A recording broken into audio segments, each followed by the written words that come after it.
Welcome everyone to the Nerdvana podcast. This month we're going to be starting a new segment, which we are going to be calling Den of Geeks, which was funny because that was actually one of the working titles for this podcast. So just bringing it up. For this, we're just going to be talking about topics that are related to movies, but not all the time. It's also going to be stories from our past that honestly make us laugh right now, or just something that we have in common. Generally, something that just made us the geeks and nerds that we are today.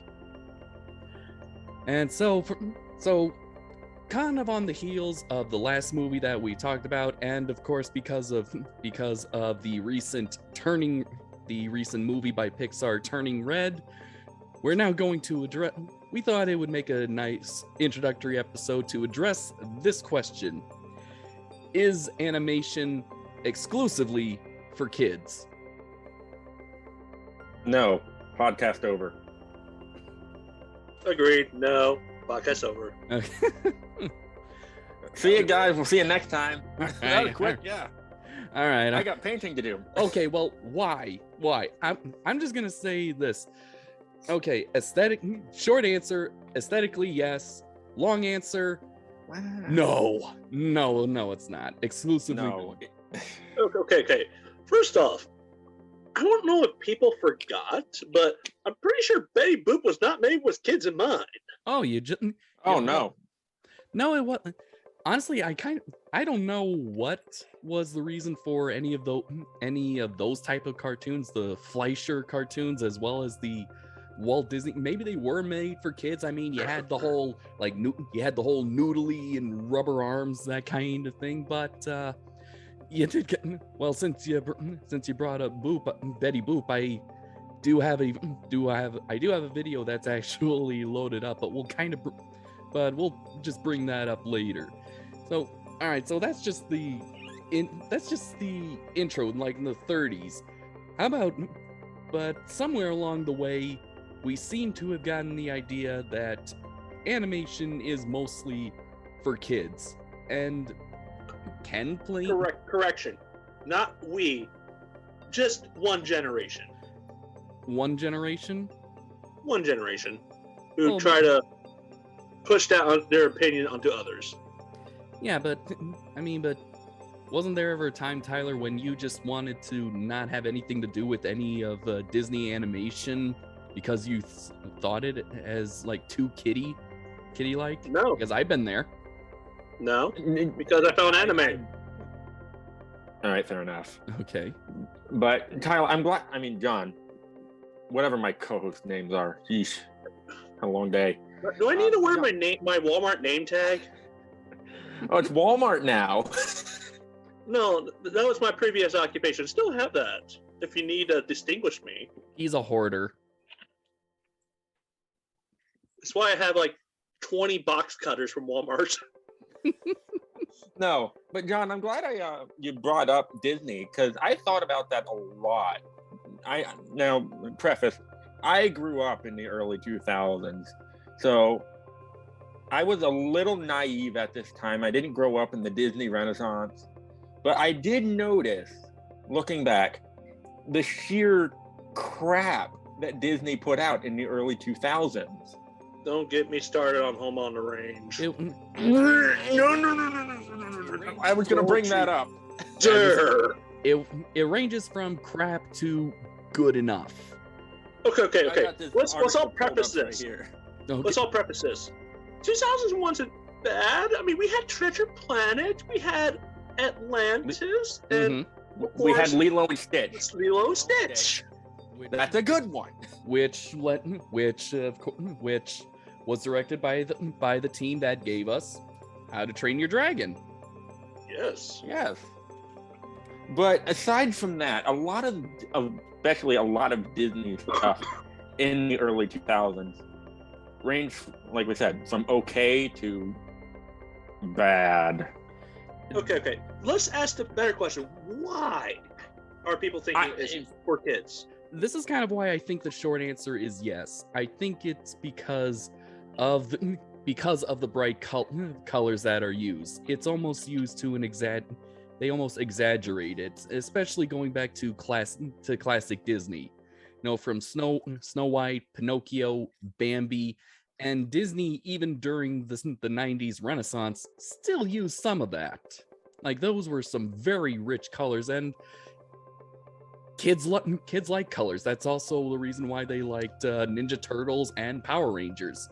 I'm not saying that was the exclusive reason. To add to your commentary, there was a TikTok video of the creator of Happy Tree Friends. If any of you know that wonderful YouTube show. Oh dear. Oh right, you showed me the music video of that. Yeah. Yes. Yes. Well, little furry animals in bright colors, blue, pink, and every color on the spectrum, getting mutilated. I think I've heard of this. Now, mind you, in the comment section of this video, like the whole video is him like making an animation show for kids, shows subtitles, and then he's doing his little creep. It's like, kids, I'm curious about this show. Like, it's like, yeah, that's the reality of that. The kids were curious about this bright and colorful show. Look in the comment section, like, made for adults. Why so colorful? Because it's an animation style and medium. No, I think before we get too far into this, I think we need to clarify what we mean by animation. When we say animation, it's technically, we mean something that is drawn or is technically drawn not using traditional filmmaking methods. So you don't have live actors, you don't have live sets. It's something that is either, back in those days, is drawn on paper and flipped kind of like a flip book, or for today's standards, is something that you use in a computer. Mm-hmm. And I have with me several movies that I think are a good representation of the spectrum that animation, the style of animation, can actually have. It's actually a very what's the word I want? I don't nebulous, ubiquitous. It is a very inclusive genre. Animation is a very inclusive style that can fit in any genre. Yes, and honestly, when animation is not confined by the preconceptions that people like to force upon it, it's pretty breathtaking. Like we just talked about last month, Batman and the Mask of the Phantasm. Yes, absolutely. But a good way. This is a good middle ground. It has some colors that kids will definitely be, will just track onto as kids are. I mean, we'll focus on something that's over exaggerated, but there's also some very mature things. There's some very mature things about it. Lighting, shadows, topics like death, grieving, all that fun stuff. John, I do want to preface this that, Happy Tree Friends, there was something that predated that, and that was in the 80s. Not surprising. Watership Down. Yes, that one. That had Sir John Hurt. Sir John Hurt with bunnies, cute little bunnies being murdered. And that's not from one of the major studios, is it? No, I didn't think so. Like it was traumatizing. I remember my folks made a mistake of like, this looks like a kid show. Nope. Well, that's kind of the thing that we think that just because of the aesthetic look and the color and the design of like certain animations from Mickey Mouse to Bugs Bunny to even the masterpieces of Pixar today that come on, buddy. Hiccup, it's Hiccup, right? That's Hiccup. That animation we think is just mostly appeal for kids, but we kind of never really do. Most parents just don't really dive down deep into what is being given to kids, and I think this is kind of a good way to bring up this little masterpiece of animation from 1932. It's Betty Boop, but it was actually the first use of the technique of rotoscoping. So we'll do. So I'm just going to share this screen a little.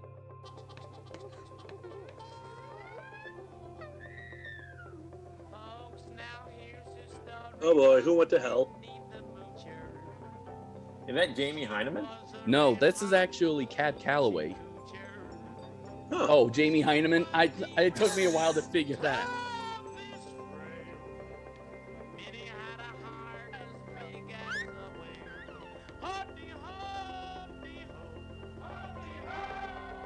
Oh, look at that. Skeletons drinking beer.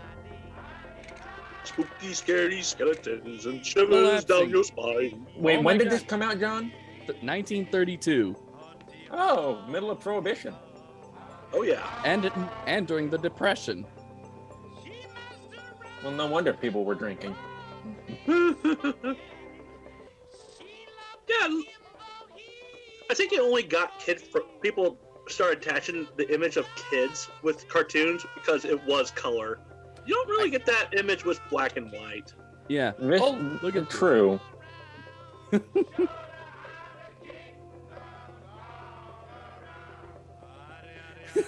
All right, so now, and that song is Cab Calloway's famous song, "Minnie the Moocher," on which he sang with a big band version in the comedy Blues Brothers, and it's really great. He also even did the dancing part, and the animators used that as a reference for the dancing ghost walrus. So just that little minute that we saw, that imagery.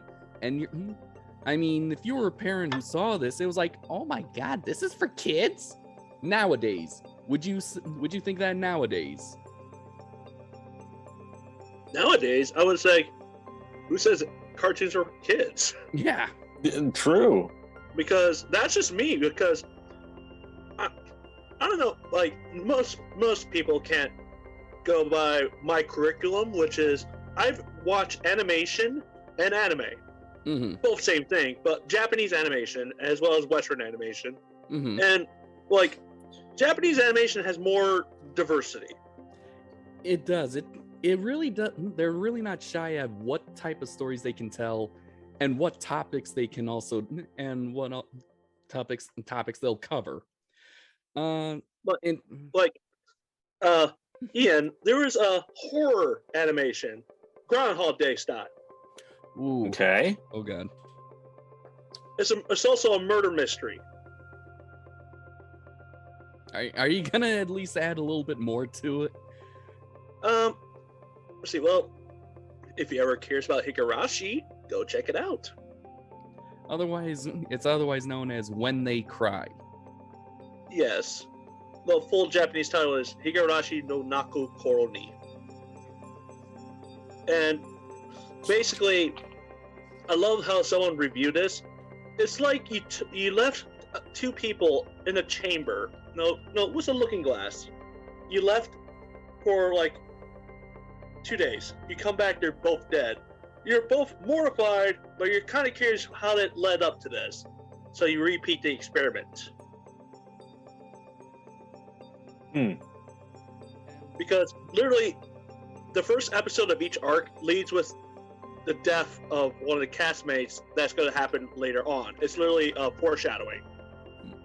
And what's kind of amazing is that before the scary stuff happens, everything is so bright and colorful. Everyone's happy. Yeah, they even have a Colonel Sanders statue in the dump.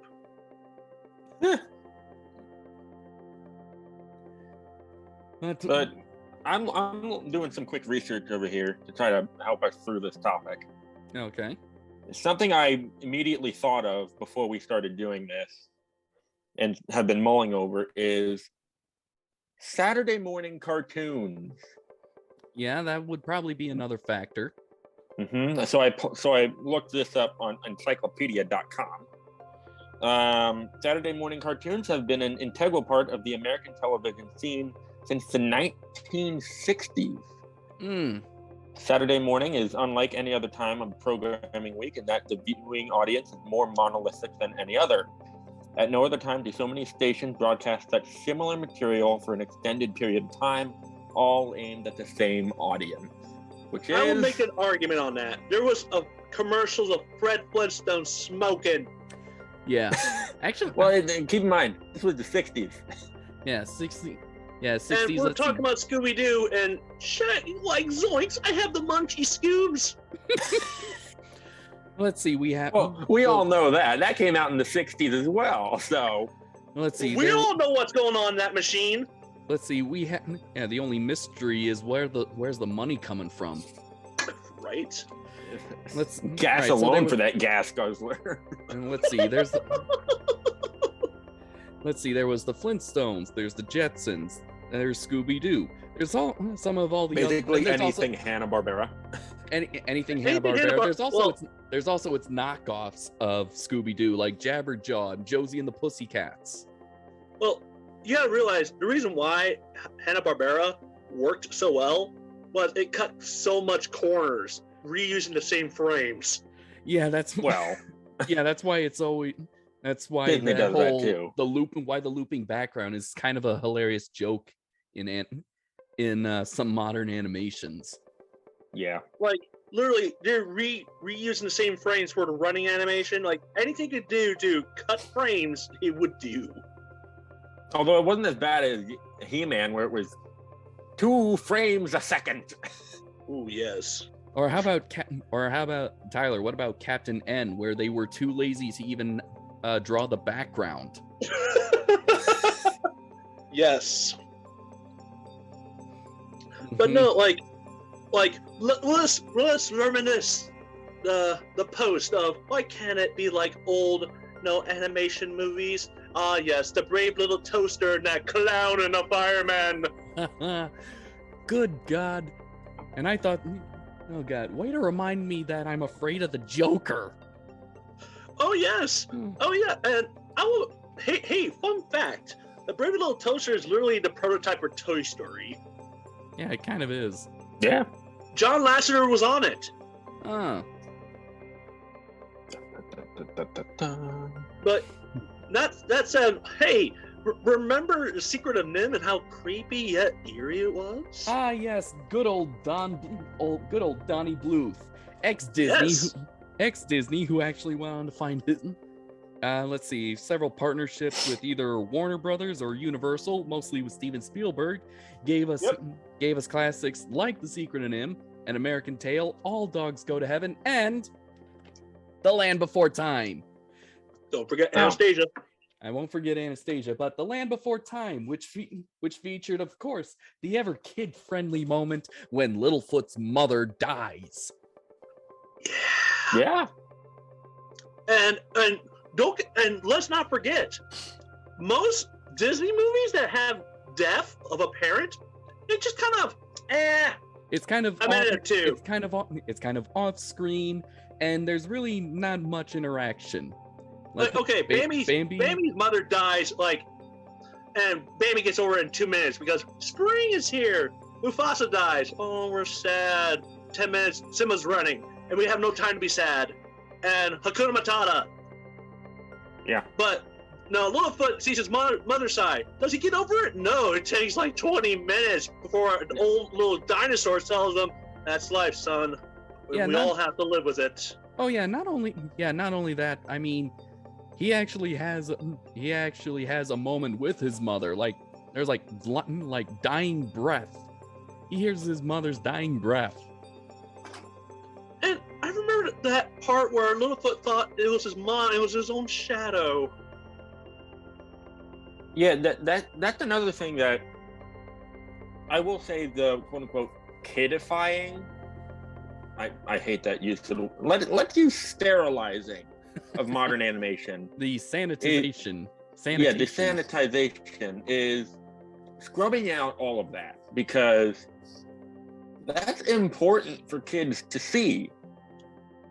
I mean, everyone's going to deal with death. Everyone's going to deal with all this, frankly, shitty stuff. Mm-hmm. And it's good to expose kids to that and say, like, yeah, everyone goes through this. And those films could help them sort of mentally prepare for that. Yeah. Tyler, when you brought that up, kind of reminded me, Disney has been doing that since their very first animated feature with Snow White. Remember, she runs through the forest after being told that her mother is just jealous of her beauty. Yeah, or stepmother. I don't really know what the heck is going. The queen. In the Disney version, she runs through the forest. There's like that forest sequence is terrifying, especially for back then. Mm-hmm. But then she collapses due to fear, and she's sad and alone. And then all of the woodland creatures come and they comfort her, and it's like, oh, I'm so fine now. I'm gonna sing a song. Oh, no. Hey, a strange house in the I middle of the woods. Gem? John, what about this gem? We're back! A dinosaur story. Remember Dr. Screw Eyes? Yes, he has a literal screw in his eye. Yeah. Mm-hmm. I'm surprised I remember that movie. Hey, it's the only one I remember that has John Goodman as the main lead. Oh, yeah. Besides really? Flintstones. I was going to say, you forgot about the Flintstones? No, I did not. Well, yeah, John Goodman in the early 90s only was in 2 dinosaur movies. And the closest thing he got to returning that was Kong Skull Island. Yeah. Anywho. Put him in a Jurassic Park movie. No. Well, we're not getting that freaking live action series now, so freaking well. What live action series? It doesn't matter anymore because it's not happening. Okay. But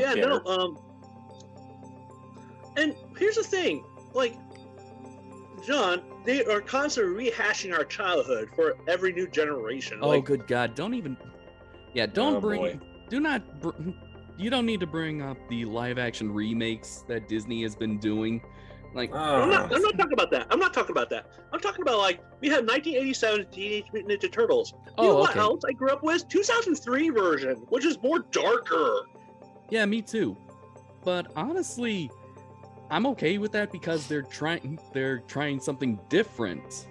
Yeah, I liked it 2003. It's kind of intense. Kind of better than, say, I don't know, doing a series that takes place in the live action universe with animatronics. You know, the next mutation. Oh, Transformers, Beast Wars. No, I meant Teenage Mutant Ninja Turtles, the next mutation. Oh, really? Is that what we're going with now? No, that was from back then. Remember, there was a crossover with the Power Rangers back in the day with In Space. Right.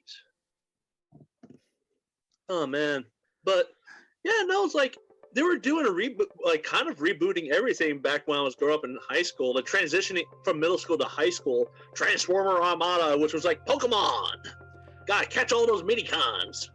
Yeah, pretty much. You know, then we got He-Man, the remake.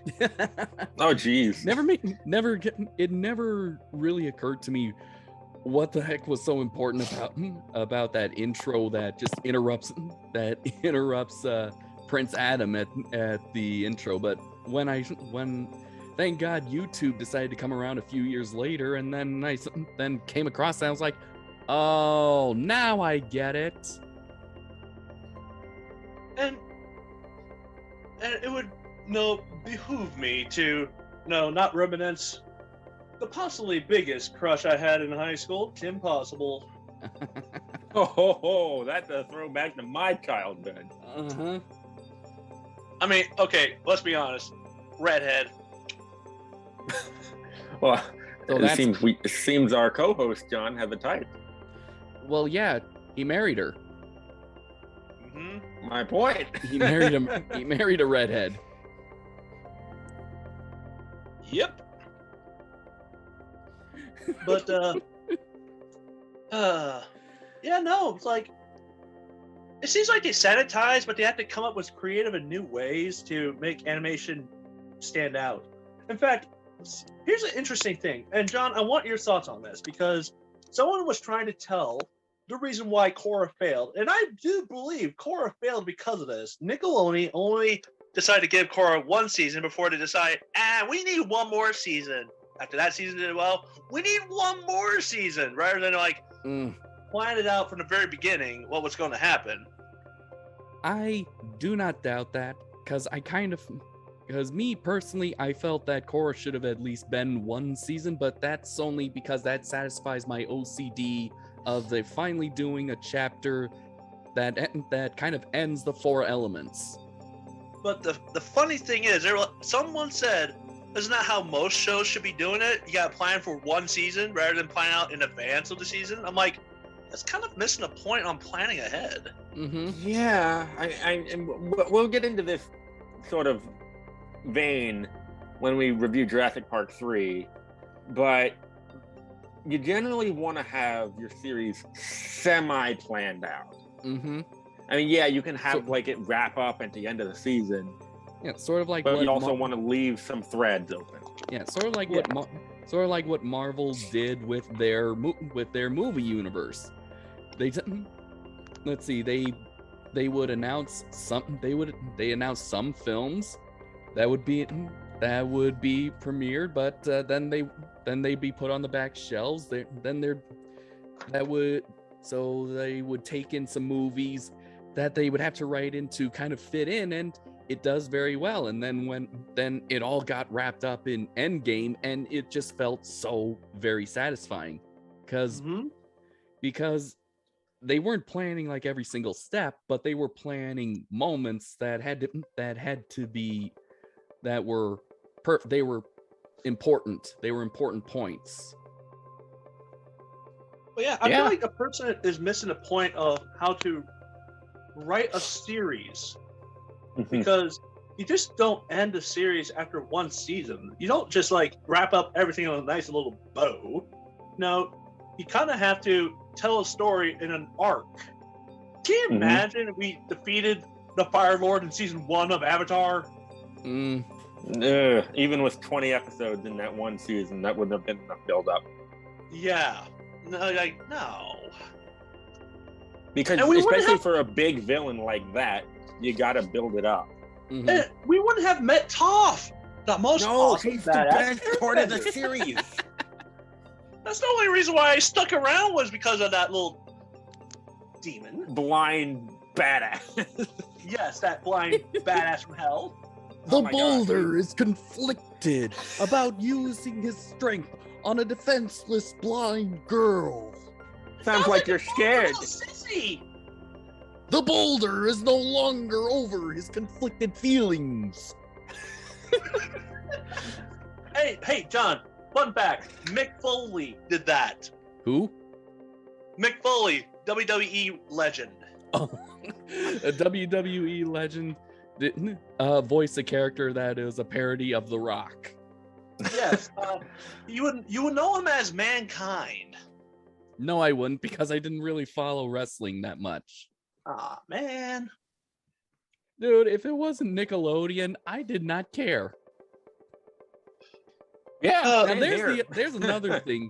The shows that Tyler, you and I grew up with in Nickelodeon, they were disgusting. Hey, we can't discount Ren and Stimpy here. That's what I mean.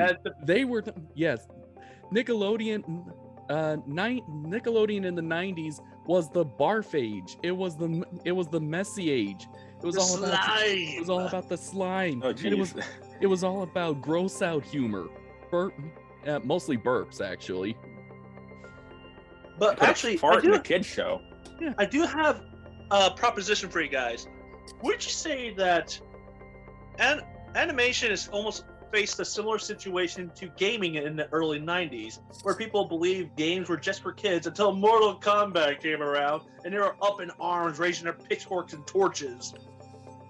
I think so, because I remembered there was a time before Ren and Stimpy where I wouldn't get like a little promo that said that this show has been rated Y7. I remember a time like that. What is Y7? That's well before my time. It means it's rated for 7-year-olds. Why even rate it at that point? Oh wait, I remember this day and age where every kid's show is almost crap. See, I still have to deal with Paw Patrol. Shut up. Oh God, yeah. Actually, no. You might be going through a renaissance age in the 2010s, after with Adventure Time, Gravity Falls, Steven Universe, as well as a few slew of other shows that are coming up.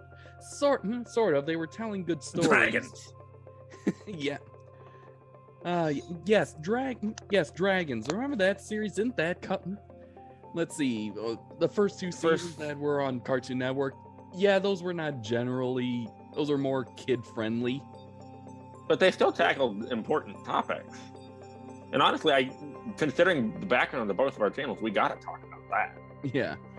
Then when it got into Netflix, oh god, pile of bones. Pile of bones. Oh yeah, remember eating dragons alive. Wait, remember when? Oh yeah, remember when the Red Death in the first movie ate a Gronkle? And if you blink and you miss it, if you focus on the Gronkle, you'll see its eyes open wide just before the jaws clamp shut. Yeah, we got to talk about dragons now. We gotta, because that, from what I remember, that broke the mold on what a quote unquote kids show, as some of my classmates would call it. It broke the mold in a lot of ways concerning that style of animation and the material that it could cover. Now, granted, Kung Fu Panda also did this sort of thing. Mm-hmm. No, but go ahead, Tyler. I got to formulate my thoughts. Now, Ian, one of the things that grew up in the 90s, the most important thing about my childhood that kind of broke the mold that animation is for kids is not realizing that the shows I was watching was not meant for kids, but I was watching them anyways. Oh, geez. Toonami, thank you for helping me. Toonami. What about MTV? You know, with Daria and Beavis and Butthead. Oh, yeah. Oh, geez. And The Simpsons. The Simpsons. We can't forget about The Simpsons. Oh, well, Simpsons, is that family? Is that for kids? My mom forbade all her children, me and my sisters, from ever watching that show because we were too young for it. But yeah, same here. But it's a cartoon. It shouldn't. That means it's for us, right? No. John, to add salt in the wound, George H.W. Bush made a campaign speech about The Simpsons. Wait. Oh. What? But I remember there was actually an episode where he was in it. Yeah, he was like, we want to go back to a family like the Waltons. The Watsons or Waltons, not like the Simpsons. Wait, the Waltons? I know what you mean. You mean the show where they say goodnight to everybody and it takes like 2 damn minutes? Yeah. Yep. The Waltons. Yep. George. No, they just want the Brady Bunch. Simpson. Or Little House on the Prairie. Bunch. Oh, I love that show. Don't drag Little House on the Prairie through that. I love that show. Okay. I just like Western dramas. Okay. I don't know why. But no, so Ian, Toonami, like apparently over here they thought like all the anime was for kids because they brought Tenchi Muyo for 10-year-olds and everyone-year-olds to watch. Yes, for any of you non-anime anime peeps out there, Tenchi Muyo would technically be every 90s kid's first harem show. Yeah. Wow. So I will argue it's more of a love triangle. Yeah. There was one guy with about how many? 6, 7? The 5 girls. Five girls in the house. 2 of them. That's way too much estrogen. 2 of them are actually infatuated with this male character. To me, sounds like hell. And Ian, they had Hot Spring episodes, and the original content was not going to fly by. They had to edit it. Yes, of course they did. Imagine my surprise, because I remembered seeing that show on Toonami because I'm a couch potato. Of course. Why do you think we're doing this? But then imagine what was your original channel? Your original channel name? I went through so many. It was supposed to be like Nation of Couch Potatoes. There you go. Yeah. So imagine my surprise when I decided to go through that show, see, okay, is it kind of like how I remember it? And then actually seeing that, wait, where's the bathing suits? Why are they removed? Like, oh god, this is the uncut version I'm watching. Uncut and unedited. Uncut and unedited. And I remember the Toonami promos, and they're like, "They'll have a hots for Tenchi." Wasn't really. That freaking voice, Tyler. Oh god, it's Optimus Prime saying the girls have the hots for Tenchi. Yes, it was the original Optimus Prime, the original Optimus Prime from the '80s cartoon to the live-action Transformers movies. That Optimus Prime. Honestly, I can never get that out of my head. Honestly, I watched almost any episode that came on Toonami because of that voice promo. Oh yeah. Oh, and just to give you an idea how ridiculous this was, Ian, I watched a show called Outlaw Star, and there was a plot inconsistency that happened because they couldn't edit it. It was the Hot Springs episode, of course. Where Why always a fun episode? where the main character gets the bullet he needs to win the day for the next episode. They never, like, when we watch the original, they never show where he gets this bullet from. Crappy editing. I almost said crappy writing. Wait, they couldn't edit. You said they couldn't edit it? They couldn't edit it. Not with Asia Clan jumping everywhere. And that's kind of when we get. That's when, let's see, right around the early 2000s, when we got that block on Cartoon Network called Adult Swim. And granted, we had a few originals, but then it gradually went to putting in anime. Like I remember, like the Borak show, Aqua Teen Hunger Force. Yeah. C-Lab 2020. C-Lab 2021. Look at him and tell them that there's a God. Human being is our image. John, I do have to ask. Hey, is this a kid-friendly show? Shows you Gundam, absolutely.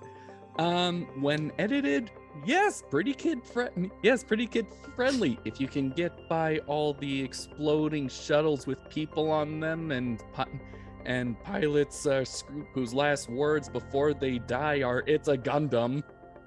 Yeah, for family kids. But because there's no blood, it's okay. Oh God, remember? Yes. Tyler, remember that there would be like actually there'd be another special block on the weekday where they would show Dragon Ball Z and Gundam Wing uncut. Yes, I remember my mom going when she saw Raccoon giving the bird. Really?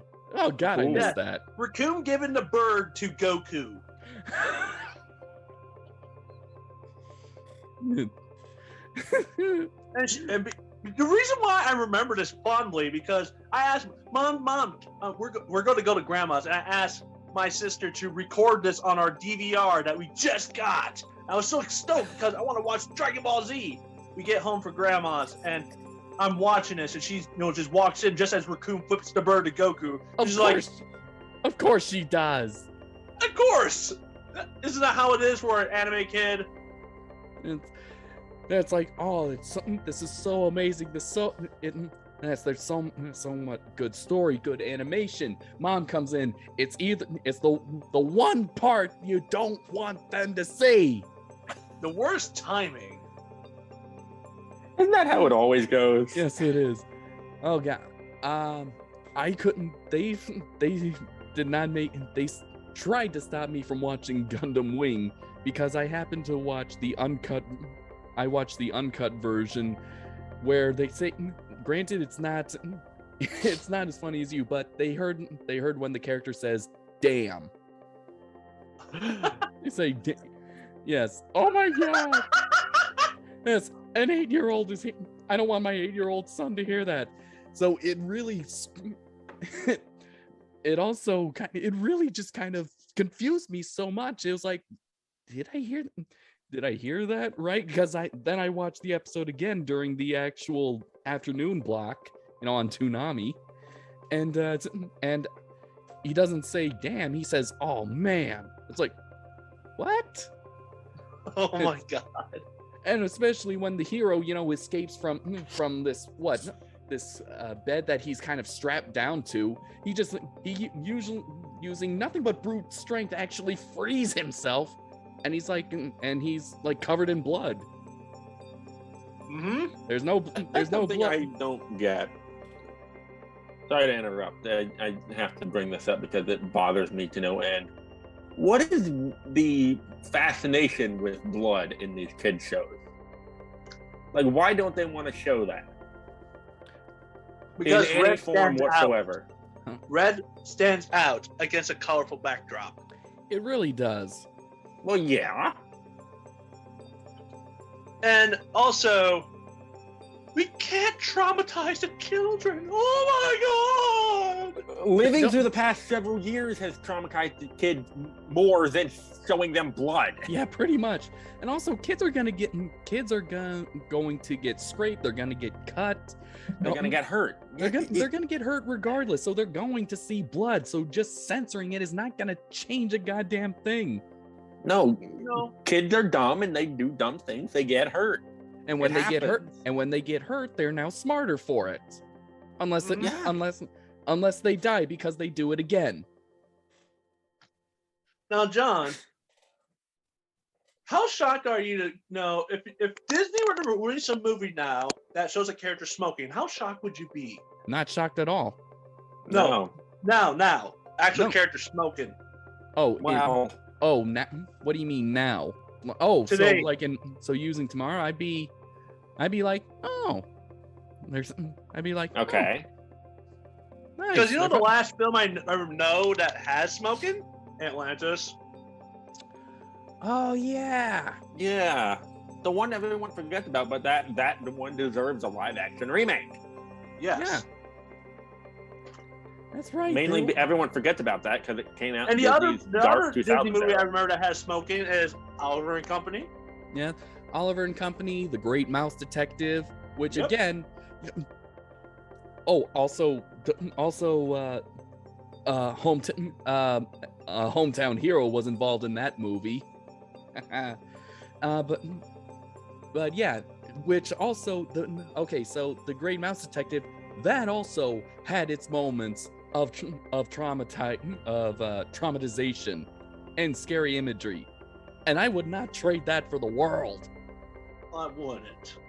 No, just like the first opening, when the bat's face, its yellow eyes, red irises take up the full screen. Oh yeah, the entire screen, and has that raspy, high-pitched laugh. Oh man. Oh. John. Yes, I was scared, and I hid every time that moment came up. But I would not trade a single moment of my childhood. Okay, Ian, have you ever seen Tarzan? Oh, I was hoping someone would bring this one up. Yeah. What's your thoughts about that? What's your thoughts on Clayton? Well, everyone that's complaining about too much dark material in kids these days needs a refresher. There's too much dark material. Yeah, apparently, and they're trying to censor it. But let's see. Let's go through off the top of my head all the dark stuff that's in Disney's Tarzan. His parents get murdered. There's quite a bit of blood. There's scary imagery. Especially with that. The main villain dies in a very dark way. Oh yeah, Disney death not included. Mm-hmm. Yeah, no. Though it was a satisfying ending. It was. Mm-hmm. Most Disney villains like to fall to their deaths. He did fall in a but he different stopped way. Before he hit the ground. Yes, it was. Yeah. It was, I guess in the terms of Norrington from Pirates of the Caribbean, it was a short drop and a sudden stop. Yeah, that was a pretty long drop and then a sudden stop. Yes, the brilliance of not even seeing that silhouette until the lightning flash. Oh, I didn't even see it as a kid. Oh God, yeah. I didn't even see it as a kid. I saw it much later as an adult. I'm like, I remember seeing it I remember seeing the movie in theaters. Never actually did see the. I think I caught like a last second glimpse of the silhouette, but my mom saw it. So she was the one that pointed it out. So I wasn't really traumatized. I wasn't traumatized. I was traumatized enough from these family pictures. So I didn't. So it kind of just slid off my back like a water on ducks. And yeah. What about Mulan? Mulan. Are you blowing up Ah. the bits? Chunky bits? Let's see. War. No. The highest body count of Yes, I any- know. war. I saw the post. Mulan's the only Disney movie where the Disney princess has a body count. and Hey, one in John, the it's thousands. It's not just war, it's I'll make a man out of you. Uh-huh. Yeah. Hiya, Toothless. Have you ever been? Toothless? Are you finally making an appearance? I see Oh. a shadow.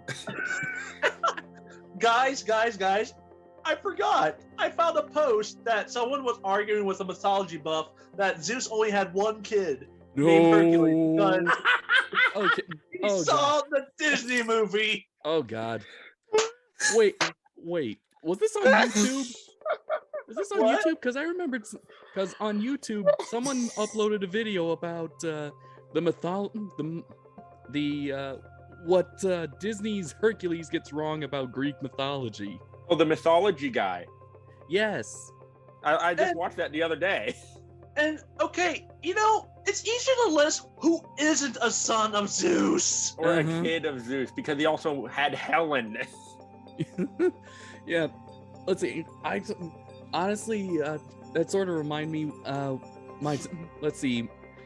When Molly was coming to visit over, and all five of us were in the house. Molly has Down syndrome by the way.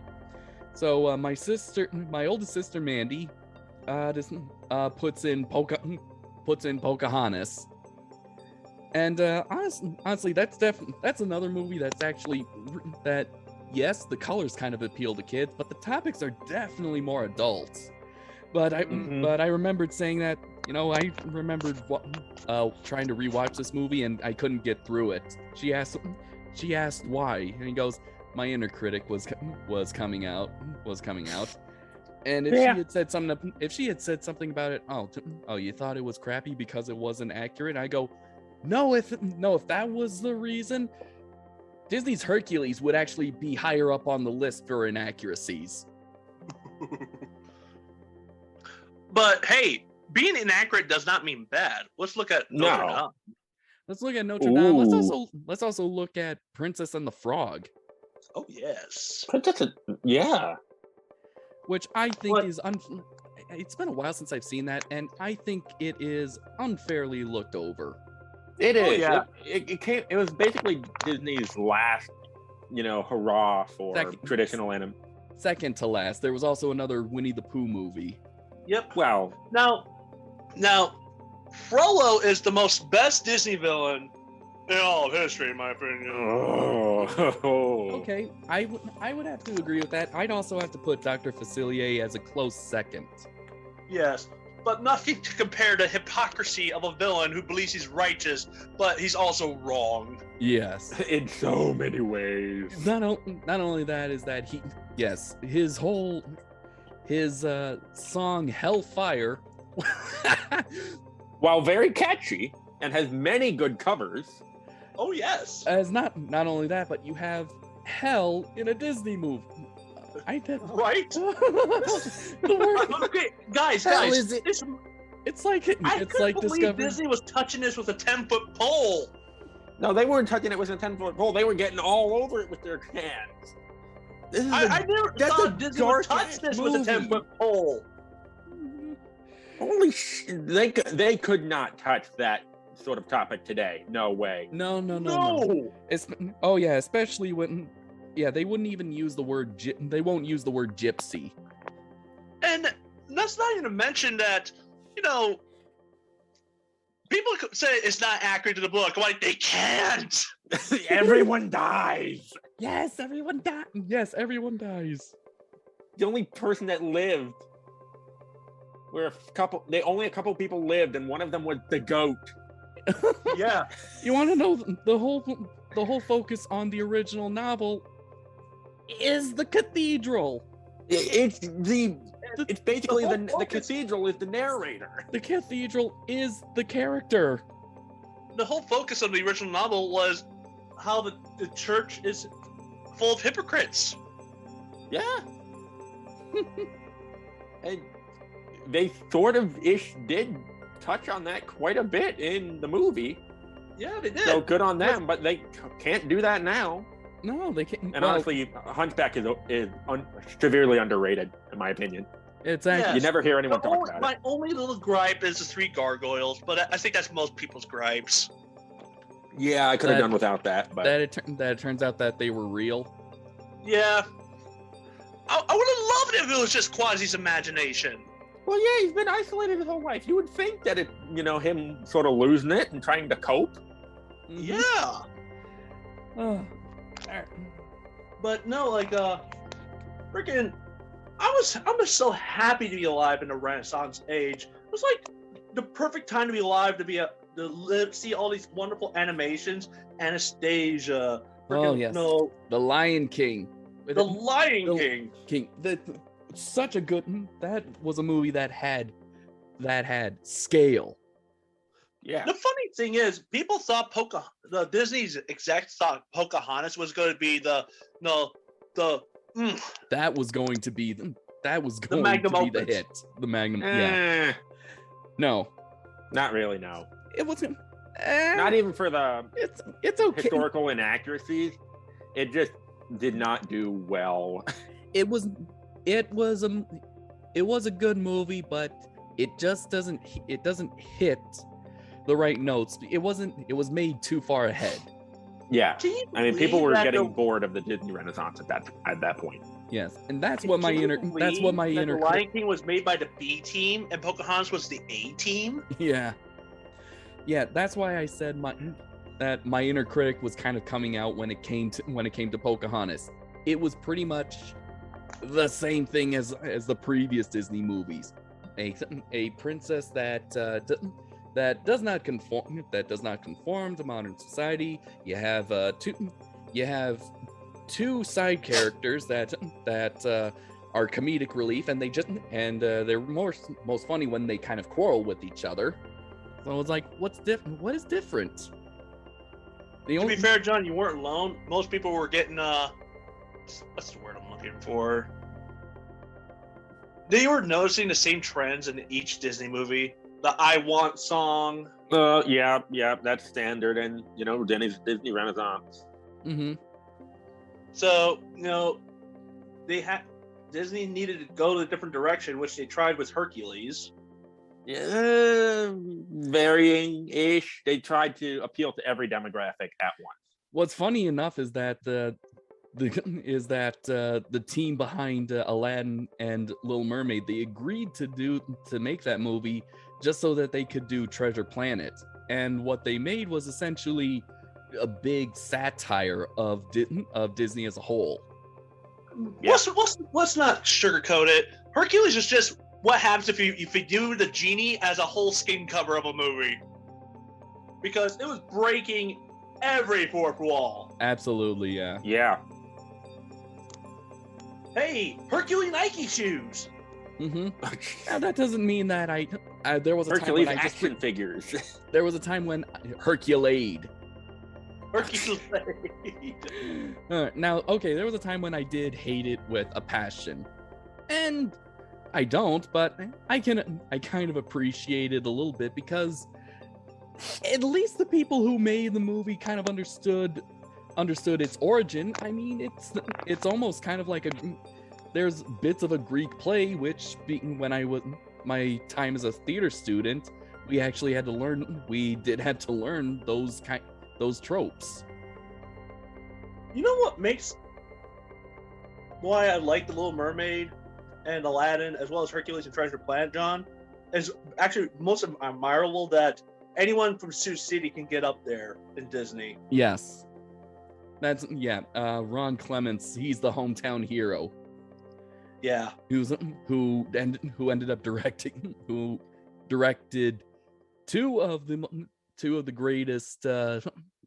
greatest Disney movies from the Renaissance.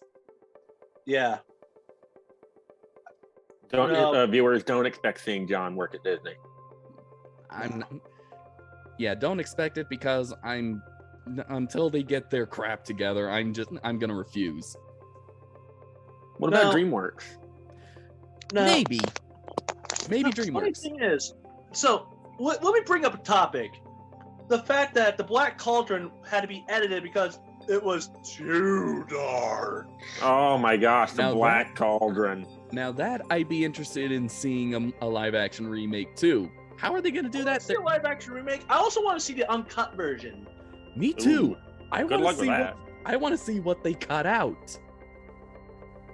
Because like And- I don't know if you guys ever saw the documentary Waking Sleeping Beauty. No, I haven't Oh, I yet. didn't. I'll No, look it but up. I do remember you showing a clip where there were talks of taking part of your world out of the Little Mermaid, and Howard Ashman threatened to strangle Jeffrey Katzenberger if that happened. Now, the animators would argue with Jeff about, well, you can't edit an animation. He's like, well, I'll show you how to edit an animation. They edited the final cut though because according to the trivia, there is a noticeable cut in the soundtrack. Yeah. Oops. Yes. So no, you can't edit animation if it's the final product. No, you gotta wait. You gotta do it earlier than that. Mm-hmm. Yep. And so like, there's a love-hate relationship with Jeff Katzenberg. Mm-hmm. He did help start DreamWorks, but He was also, he also kind of screwed over Robin Williams. he was the one who also kind of got the Disney Renaissance up, on its feet. But yeah, he did screw over Robin Williams. And that's right up there with attacking Steve Irwin and other things along those lines. Things that you just don't do. Yeah. Though to be fair, he was screwed over with a job promotion. Allegedly. Allegedly. Depends who you ask. It's all right. I want to bring up a couple gems of animation that kind of show how dark they can actually push that style. And we have one that was an inspiration for Requiem for a Dream, and another that inspired the Matrix. That is Satoshi Kon's Perfect Blue, which would be if you mixed Hayao Miyazaki with Alfred Hitchcock and Ghost in the Shell, which is a surprising, thought-provoking, philosophical nature of the human soul in anime form. And Roger Ebert gave it good thumbs up on review on that. Mm-hmm. And here's a fun thing. Roger Ebert didn't think animation was just for kids. Well, it's not. Well, yeah. He, as we mentioned in the last one, he did say that in his review of Mask of the Phantasm that we seem to be coming to an age where studios seem to get the idea that animation is not just for kids, because there's a lot of things that you can do in animation that you just can't in live action. And there's definitely some things that Perfect Blue did that at the time it was made couldn't really be done. Let's see. I've only seen this movie once, and for me that doesn't mean it was bad. It is that good. It is that good. If a movie sticks with me, and I've only seen it a few times, that says something. Oh yeah. So there's that one shot when the main character goes to the window of her apartment, and it zooms out, and that little focus on her.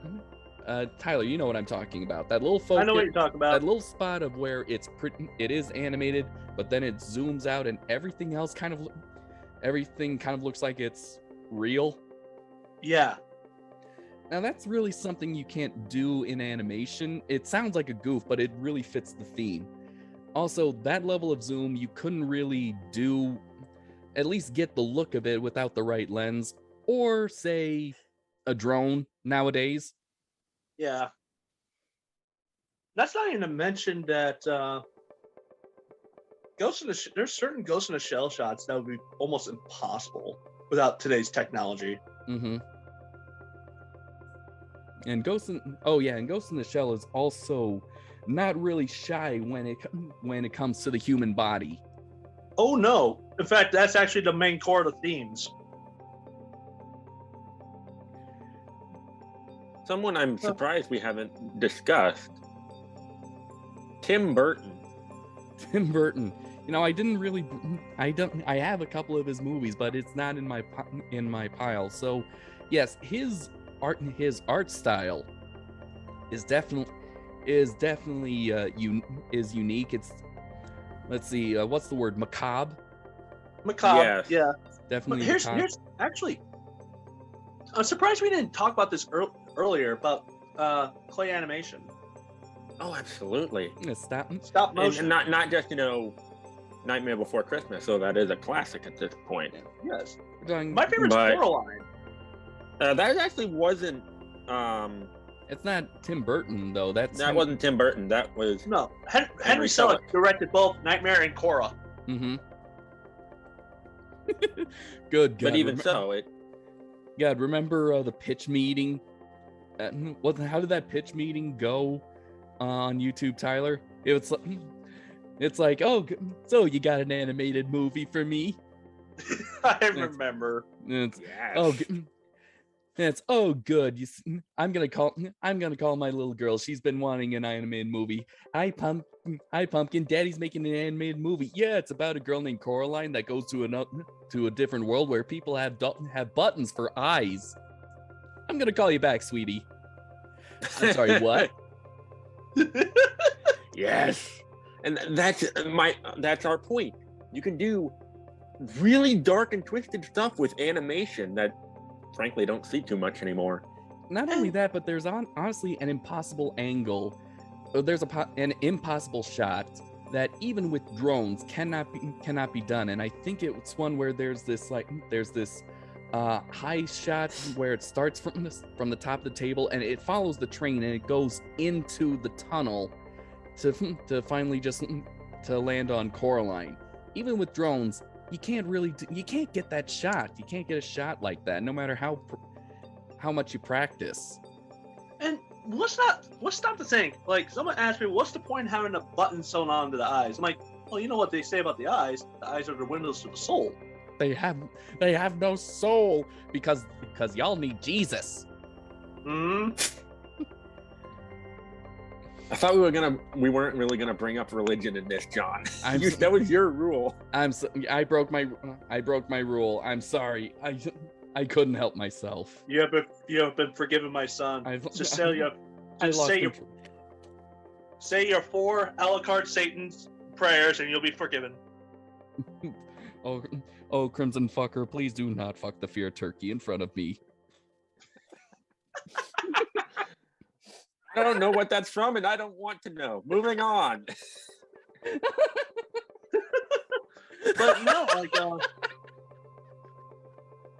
actually, Ian, here's a conundrum that the anime community has to face. People telling cartoons are for kids, or when we get to the harem stuff, it's for perverts. So most humans got it. Yeah. It really is a shame. This is the problem that why we're having this kind of talk is because everyone seems to think present company excluded, and whoever is still watching this thinks that there has to be a dichotomy for animation. Animation is art, and art is subjective. It is for everyone. And animation pretty much proves that it belongs everywhere. Oh yeah. Yeah. So it's not for kids, it's not for perverts, and it's not for people who don't know when to grow up. It's not for the snobby art house people. It's for everyone. Yeah, and a lot of especially the really good animation that you see a lot, and the ones that aren't cash grabs, I should add. Yeah. You see a lot of heart and soul of the artist put into that. As an artist myself, and John, you as well, despite our different mediums, artistic integrity, and I can say this because I have artistic integrity, they're not cash grabs. If you want to talk about something with the art and the soul, look no further than the project that took 30 years to complete. Are you talking about The Thief and the Cobbler? Yes. That is just a trip. All of it was done with it's 2D animation, all of it hand-drawn. Was self-funded through 30 years. It still has not been complete. It's still not completed because the main animator died. Oh, well. Well, actually, no, it wasn't completed because the studio just said, "You're taking too long." Yanked it out of his arms, and just said, "We're just going to go forward with what we got." Yeah. And if you've seen that video from Nostalgia Critic, yes, the people at Disney actually drew inspiration from that movie to make Aladdin. That kind of helped it get off the ground. Well, after the success of that, the studio that decided to yank it from poor Richard Williams' hands decided to say, "Hey, you know what? Let's just do what Disney did and just make this a musical kind of thing." So that made it a knockoff version of Aladdin, which is knockoff of the knockoff of the knockoff. Knockoff of the knockoff of the knockoff. Actually, Aladdin's the knockoff. The Thief and the Cobbler is the real one, and the butchered musical version we got is the knockoff of the knockoff. But what is artistic that integrity? Animation of The Thief and the Cobbler is just so trippy. It was like, I cannot believe the tricks of the eyes that the animator managed to do with it. I just go. Optical illusions have been animated. And I'll leave a link to that because the owner of the channel decided to finally put the whole movie of the fourth version of his recobbled cut on his YouTube channel. And I'm just gonna warn you, it's not meant for people with vertigo or any kind of perception problems, because it will fuck you up. Yeah. But if you're kind of a fan of that trippy artistic kind of stuff, or a fan of Vincent Price doing his rhyming, this is definitely a movie worth checking out. It is amazing. Okay. I do have to ask. You know the one thing I do like about animation, guys? When they make it smart and make it look like for kids, but there's actually pretty good adult humor. Oh boy. Now, I got a good show for y'all. Rugrats. Yes, the first season of the original, right? Mostly just the original Rugrats in general. Yeah, but then it turns out there was kind of a split off from the main writers, and then it was kind of more like, oh, these babies are now just, well, they're as smart as babies. But to be fair, I like how Tommy thought his dad was a robot and used clamps on his pecs. Oh, those poor nipples. And he got the idea because he saw a movie about a robot that kind of looked like his dad, and the mad scientist was ratcheting screws that were actually in the same spot as the nipples. Oh god.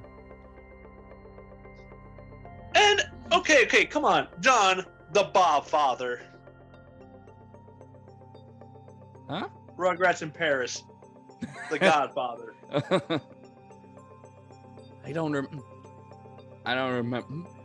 remember that.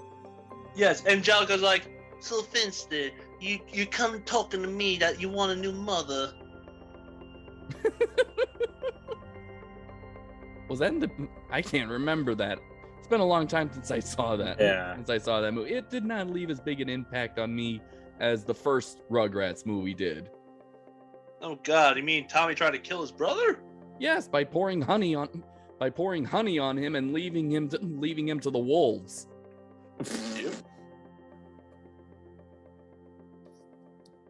But going back to the previous topic, I have noticed that aside from, the really good animations and animated movies that we see, dragons, etc. Mm-hmm. Shrek, the first two Shreks, Mm-hmm. and the fourth one. Fourth one was okay. I have noticed that a lot of the independent animators make some of the best stuff. Iron Giant. Oh, the Iron Giant. I've never seen Iron Giant.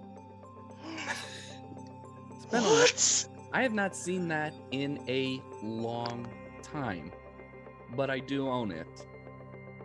We probably should review that one at some point. Ian, you own it to yourself to watch it. I will check it out and review it at some point this year. I owe it to myself not only as a fan of movies and animation, but as a fan of Pete Townsend, because he was actually involved in making that movie. He belongs to my favorite band, The Who, and the movie was actually based on an album that he did that was based on a series of children's books in the UK. Okay. One thing I do want to talk about, if we're going to go to the pinnacle of dark for animation, nothing can top what The Return of the Joker did. Ooh. Oh, God. Something else I have to watch. Batman Beyond: Return of the Joker, from the same team that gave us Mask of the Phantasm. Hence why I said another thing I have to watch. Oh, God.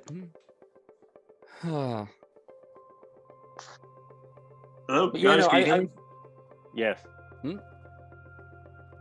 I have, like I said, I've noticed that a lot of the independent animators and filmmakers make the best stuff. One of my go-tos currently is David James Armsby, also known as Dead Sound on YouTube. He's made some of the best stuff I've seen recently. Dead Sound. Dead Sound on YouTube. He's making some awesome stuff by himself. Ah, okay. Beautifully animated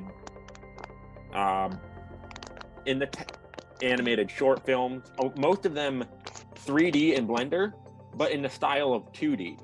It's very good. Check him out.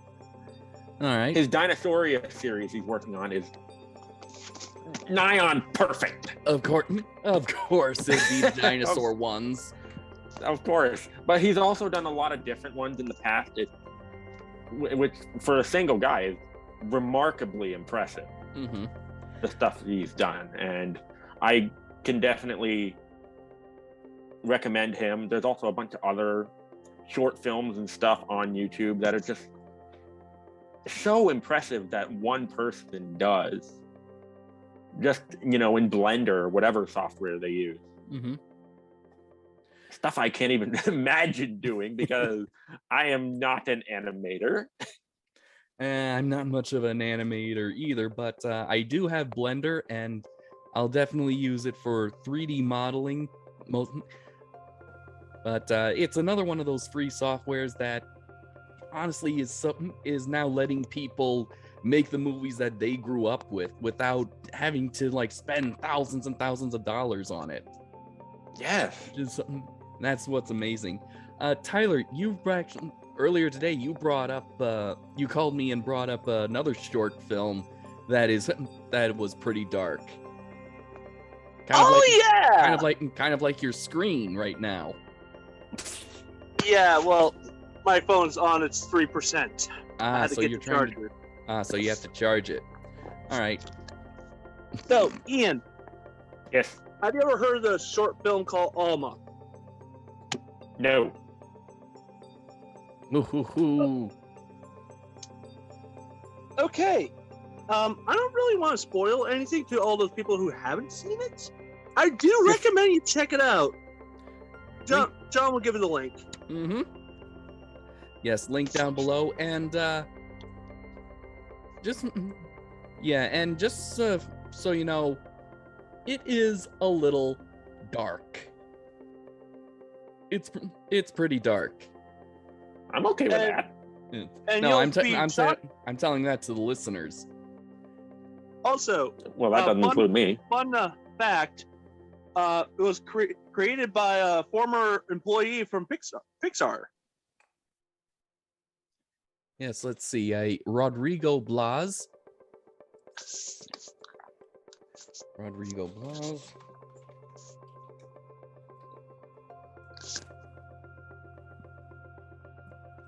So. Oh boy, he's nothing like I expected him to be. Well, let's see. And he was he was in charge of the animation department when involved in Incredibles. Yeah. He's also a producer for DreamWorks Troll Hunters, Tales of Arcadia. Let's see. Director. 3 Below, Tales of Arcadia. Oh, he directed a few episodes. He directed several episodes of Tales of Arcadia.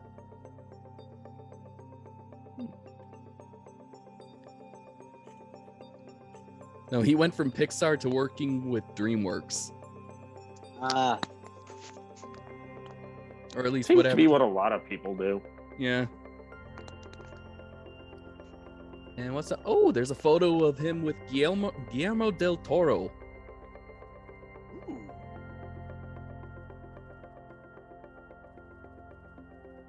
But do we really have anything else to say on the topic? We sort of went off on tangents. That's kind of what I was hoping we would do, because this is pretty much just a topic of discussion.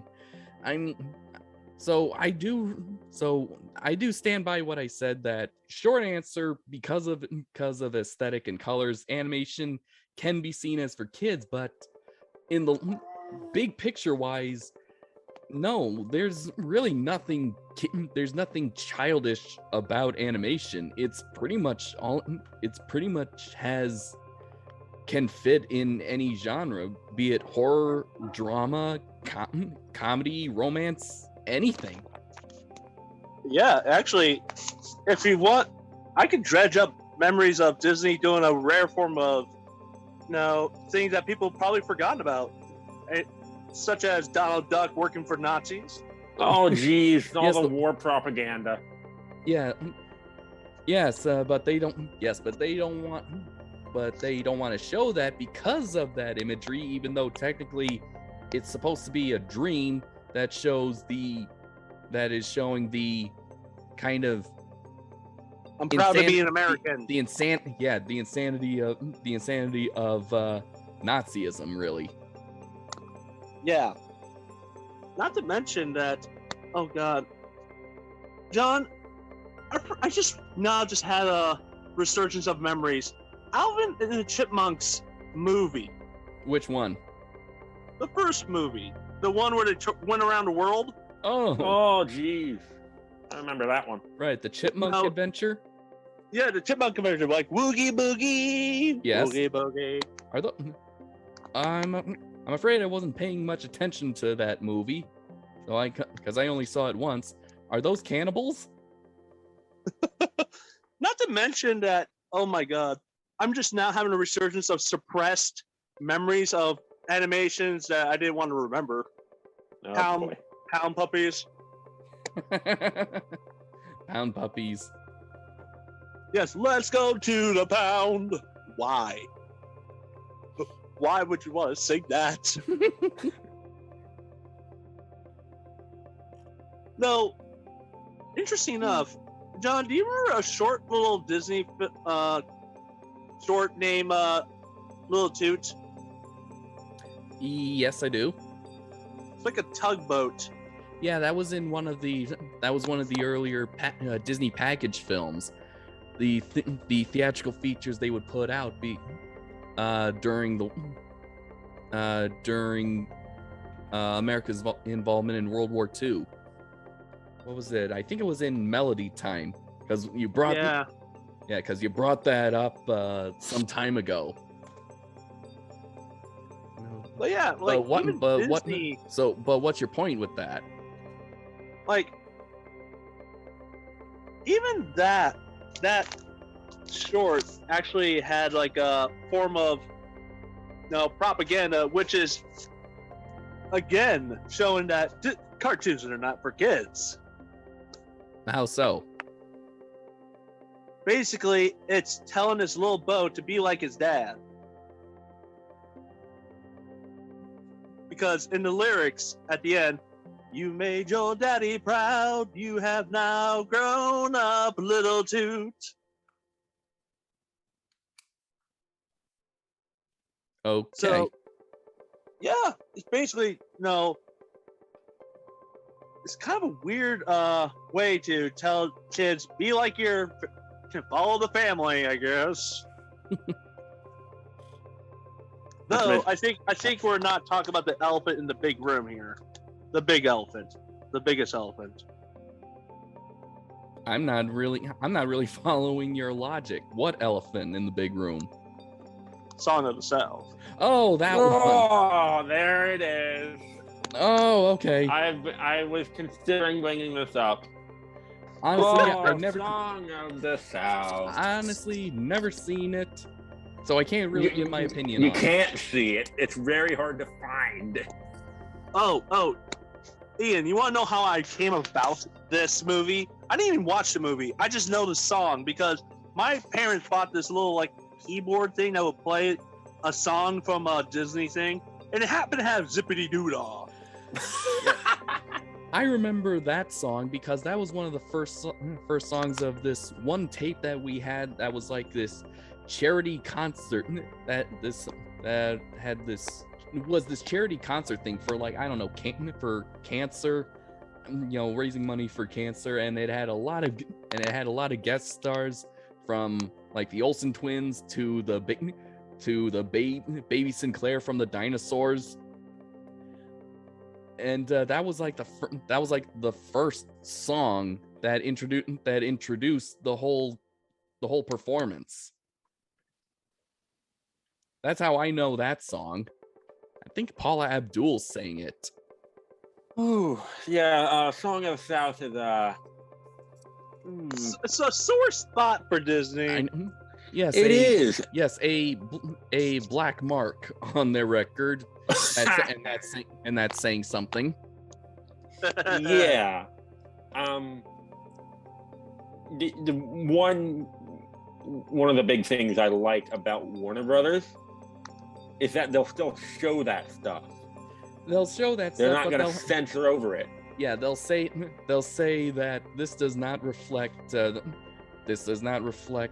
what we believe now. It was wrong then, and it was wrong now. But to ignore it would be the same as pretending it didn't exist. Yeah. Yeah. Take notes, Disney. Mm-hmm. I mean, you can still find all their, World War II propaganda with very racist portrayals of the Japanese. Oh God, yes. Oh gosh. No one was perfect. No one was perfect back then. No one's perfect now, but no one's perfect now, and no one's perfect now. So why are we trying to bullshit ourselves and thinking that we are? We're not. They made mistakes back then, but like Warner Brothers does, the easiest way to acknowledge that and grow up about it is to acknowledge it and show it. It's a part of your history. You can't escape that, Disney. Mm-hmm. Yeah. And like what Warner Brothers does, you're pretending it didn't happen. It happened. You made that movie. The lead actor. Yeah. Didn't the lead actor, wasn't he barred from attending the premiere? I have no idea. I think so. Let me take a look. But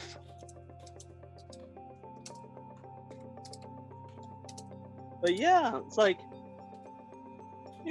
Disney has a lot of things to be ashamed of, but there's only one movie they really are ashamed of.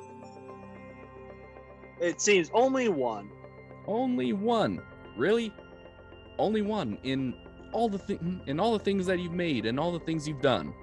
Like, I can find Donald Duck and Nazis. I can find a lot of things, but Song of the South is like a ghost. Mm-hmm. Came out in 1946. 1946. Uh-huh. After the Civil War. Which apparently that's not stated in the film because they still look like slaves. And they act like slaves. Granted, this was shortly after the Civil War in the movie.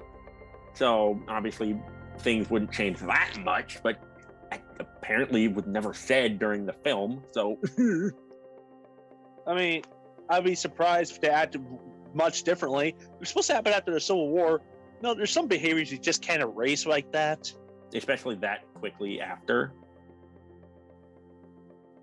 And yes, some of the slaves did stay on or near their former master's lands because they didn't always have a place to go. Mm-hmm. See here. Here we go. Oh, well, Mouse Planet.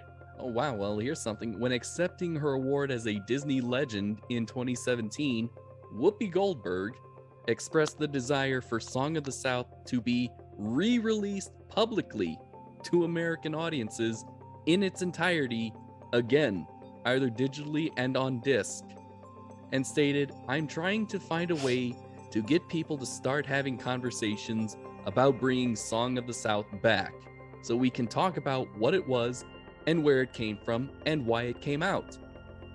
I agree with her. Yes. Wholeheartedly, yes. And Exactly.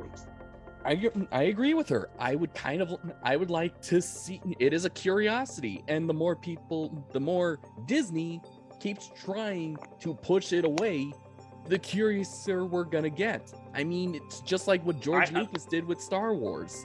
Yeah, I for one would love to watch Song of the South because that comes from a very interesting time in American history, simply from when it was made. And granted, I would love to see how racist it is, and if it ever is released, it probably won't be. Mm-hmm. But if it ever is, I think we should review it. Yes. Because, like Goldberg said, it's a movie that needs to be talked about. It's been censored so heavily. I don't think it ever got an official release, did it? I don't know. The only thing I could ever find is the fox and the bear. That's it. Yeah, the only because it was made. Well, what is it? Thunder Mountain at one of the parks is based on the movie. I don't know. No, not that I want to move on from this topic, but I just actually had a realization that I do want to talk about with you two. Okay. Movies that feature both animation, like cartoons, and live action actors. Like Who Framed Roger Rabbit, another movie that it has a lot of adult things, despite there being cartoon characters. Yeah. Space Jam. Space Jam, again, another thing that involved Warner Brothers property. Mary Poppins, Bedknobs and Broomsticks. Yes. Which honestly, I would love to see more of that. Even the recent Tom and Jerry from Warner Brothers. Now Warner Brothers, their animation definitely would be. Their animation is something that definitely would be heavily censored just because of how violent it is. Yeah. Honestly, when I saw the trailer for the second Space Jam movie, and I'm just seeing Daffy getting blown to bits, and his beak is not in the same place, I was like, classic. That's classic. Yes. Okay, I found some stuff on Song of the South here. Yeah? Urban legend. This is from mouseplanet.com, Song of the South premiere. There's an urban legend that no Atlanta hotel would give Basket that would be James Basket, the man who played Uncle Remus in the film. They wouldn't give him accommodation because the white-owned hotels denied rooms to blacks. That assumption is not entirely correct, since there were several black-owned hotels in the Sweet Auburn area of downtown Atlanta at the time, including the Savoy and the McKay. However, even if the African-American cast stayed at those hotels, they still would have been denied access to other areas that would be frequented by the white cast members, including restaurants and the theater where it was premiering itself. So, apparently, if we assume that this rumor is true, they would not have been seen or been allowed to see the film that they starred in due to segregation laws at the time. Again, 1945. Well, it's not any different than the woman that won the supporting character for Oscar supporting character from Gone with the Wind. She wasn't able to go in person to get her prize. Oh, right. The Yeah, lady I who heard played about that one. The lady who played the Mammy character, right? Yes. Yeah, right here it says, it actually mentions that. Song of the South, where'd that go? Shit, where'd that go? I don't know. Yeah, no, I did hear about that one because, like we said, during this time, everything was segregated. A lot of things were segregated, especially down in the South. Mm-hmm. Yep. I mean, yeah, 1946. Honestly, animation has a very long history of just not really being targeted for kids. It was targeted for everybody. Mm-hmm. Sometimes it's adults. Sometimes kids. It's just, I guess, due to Disney mostly, and due to a generation that it found a niche audience in the form of children. Mm-hmm. Especially during the 80s. Mm-hmm. 60s through the 80s is when that, like we said before, Saturday morning cartoons. Yeah. So Disney, with its theatrical features, and some of, I guess, the Wonderful World of Disney, along with Hanna-Barbera, that's kind of what created this little niche. And we kind of think that that's what animation is, that it is that little niche genre. But as we've discussed, and all the movies that we've mentioned, even some of the ones that we've reviewed, that's not really the case. No, we over the past few decades, we've been seeing a revitalization of animation towards more inclusive, as far as the viewers go, animated films, as well as some more adult targeted animation. So our collective opinion is that no, animation is not strictly for kids. It's not exclusive for kids. It's just a cultural, or at least in America, in the West, culturally, it's mostly an American thing. That's where the opinion of. Mm-hmm. And to be honest, the way I look at it is, animation is just a medium and a tool to tell story. Exactly. It. Yeah, animation is, there's no better way to describe that. Yeah, it is a tool. It's an artistic medium. Yeah, it's an artistic medium that pretty much fits in any genre. It depends how you use it. And it depends who use it, and who is the artist that is handling it. So it could be Steven Spielberg. We know his movies are generally towards families. They appeal to both adults and children. It could be anyone from Walt Disney. Most of that is towards kids. Or it could even be, let's say, Tim Burton. His can appeal to people that enjoy kind of like the gothic imagery or the macabre. Corpse Bride is up there for me as far as Tim Burton films go. I love Corpse Bride. Corpse Bride's good. It's pretty. Oh my gosh, it's so good. It's good. I don't know. I kind of like the little homage to the Universal monsters with Frank and Weenie. Oh yeah. Actually, fun fact. You know the reason why Disney decided to call Nightmare Before Christmas Tim Burton's Nightmare Before Christmas? So they could distance it. Partially, yeah. When they finished completing the movie, in order to keep the project going, Henry Selick showed the Disney execs the classical song "What's This?" Now, "What's This?" does not make it look bad, now does it? It looks pretty cheerful, looks pretty upgoing, upbeat. Oh God. And then they got the whole package. Oh God. This is Halloween. This is Halloween. And so to distance, they were gonna put it under the Disney logo, but decided to pass it off to Touchstone and say Tim Burton's. Yeah. Just to make sure it was like everyone knows this is a Tim Burton thing. So that was probably one of their bigger mistakes.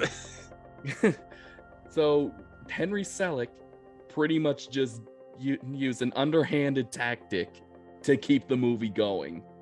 Yes. Perfect. I respect Stick it that. to the man. I respect that. Yeah. Because Because like if they had seen what it was going to be originally, they probably would have shut it down. was that? Ooh. Hold on, let me guess. You got that from the movies that made us. Yep. Yep. Something else I gotta watch. It's a series. It's a documentary series on Netflix, and it's kind of amazing of how some of the movies that we loved got made. So, and most of those are movies that we have already reviewed. They did Aliens, they did Back to the Future, they did Jurassic Park, and Tyler showed me Home Alone. Like, can you actually believe that the interior shots were actually made in a defunct high school? Their studio was actually a defunct high school. It wasn't a movie studio. And can you believe there's a lot of backroom dealings that we know nothing about? Ooh, I'd love to see like in depth into that. Like, okay, Ian, Home Alone was originally supposed to be a Warner Bros. Pick. Ooh. But it kept going over budget. But what's his name? John Hughes was making like frequent lunch meetings with a friend who's actually an executive for Fox.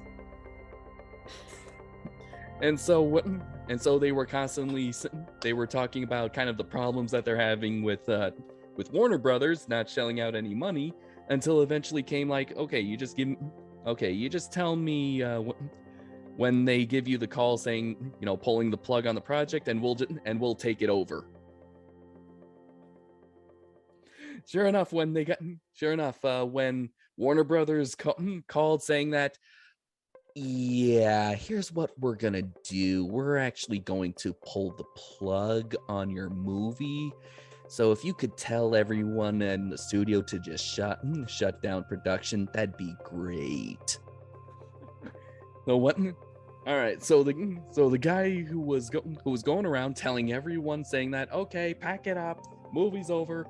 A guy right behind him was going like, actually no, now we're a Fox movie. Keep going. Hey, got the movie done, didn't it? Mm-hmm. It's actually entertaining to see. It's like, we're now a Fox picture. Dun dun dun dun. Doesn't play the whole jingle. Mm-hmm. I'll be right back, guys. Cut. Okay. But yeah, pretty sure this episode's over.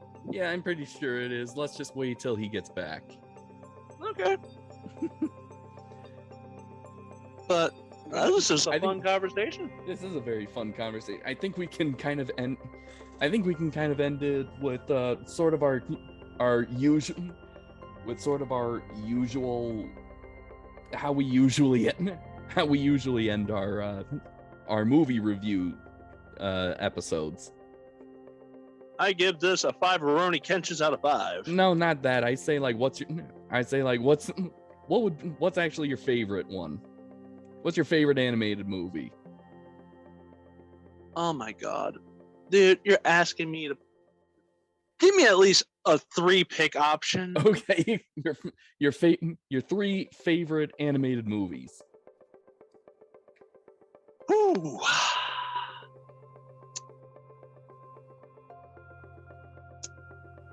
Between Disney and Don Bluth. Oh boy. Now, between all the animated movies that you've seen. Oh, wait, is that what you settled on? Between Disney and Don Bluth? And Satoshi Kon and Hayao Miyazaki. Okay. Sorry. All right. Ian, John asked an impossible task of me. Oh boy, right. We're what gonna a mess. But we're gonna end this episode by asking, what are our 3 favorite animated films? Oh boy, that's easy. Okay. Then Ian, you There's go sarcasm first. there. No, that was sarcasm. Oh, okay. Oh jeez.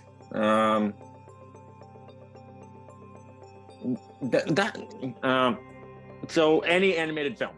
Yes. Any. Any. Can be Disney, can be DreamWorks, can be whatever. It could be anime from Japan. I don't watch anime.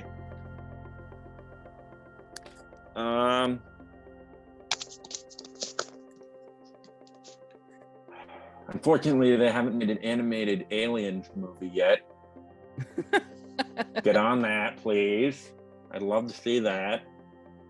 Well, at the top of the list for me, How to Train Your Dragon. That one holds a special place in my heart. Let's see.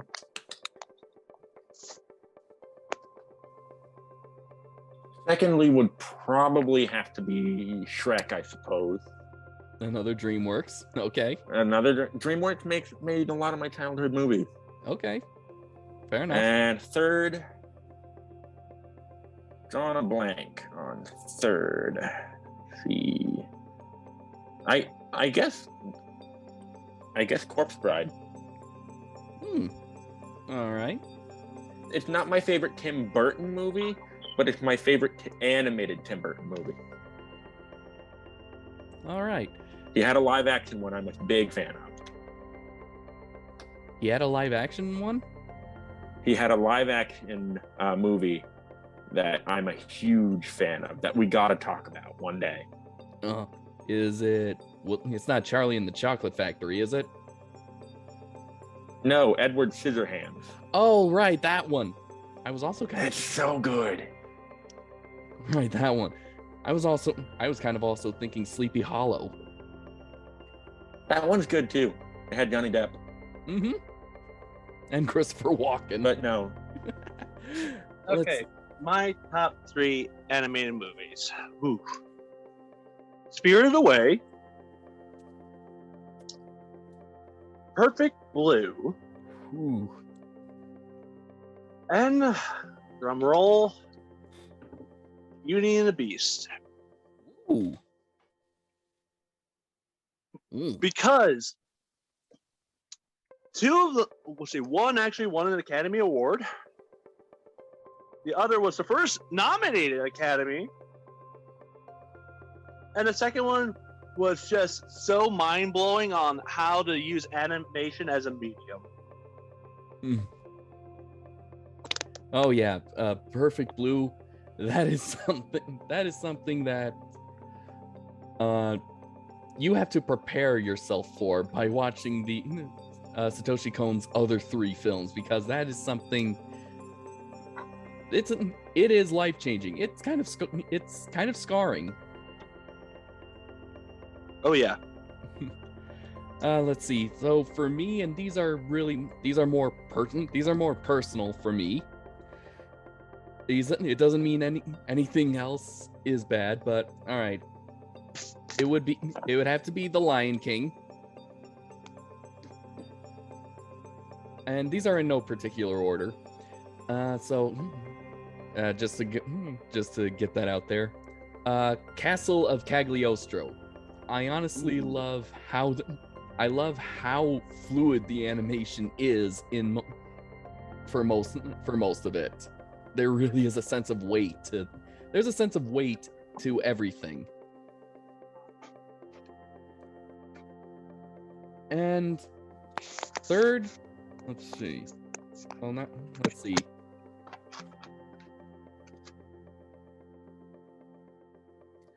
I don't know if I can boil it down to just this one, but I would want to just say the entire work of Satoshi Kon.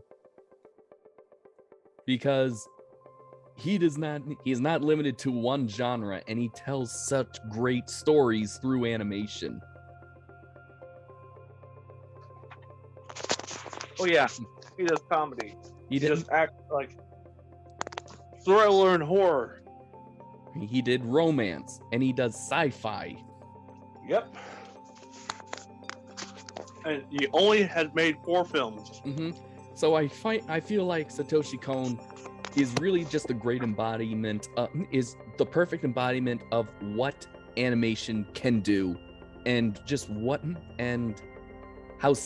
how just at least the level of quality that animation can achieve when you're not bound by a standard.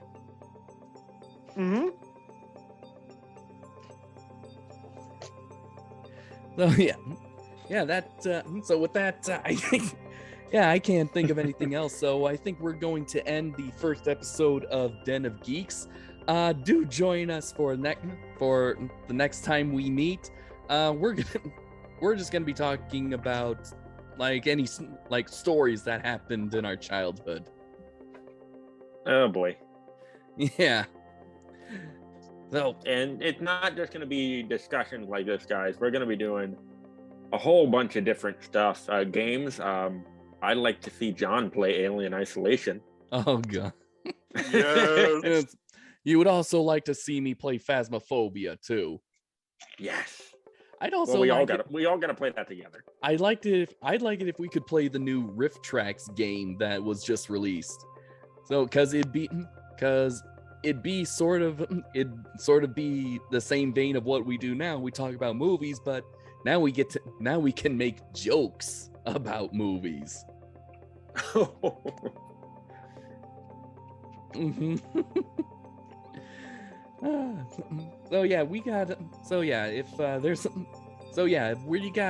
We got ideas for what we want to do on the show. It's not just going to be discussions. Like Ian said, we're going to be playing games. We're just going to be telling stories. We're just going to be talking to each other, and hopefully that what we talk about, we not only entertain each other, we entertain you who's listening. Mm-hmm.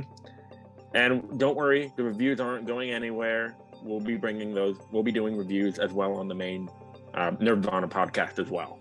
Yeah, I mean, we still got a couple Jurassic Park movies to review before Dominion. We have Jurassic Park 3. Did we not do Jurassic World though? You said you didn't want to do Jurassic World. Oh. I'll do Jurassic World. I can't remember what I'm doing. I can't remember what I say anymore now. We can do Jurassic World. I'll happily I gotta do get that. going. All right. Yeah. Later. Yep. Later. See you, dude. See you, everyone. But yes, no, we could do Jurassic World and hold on. See you, everyone.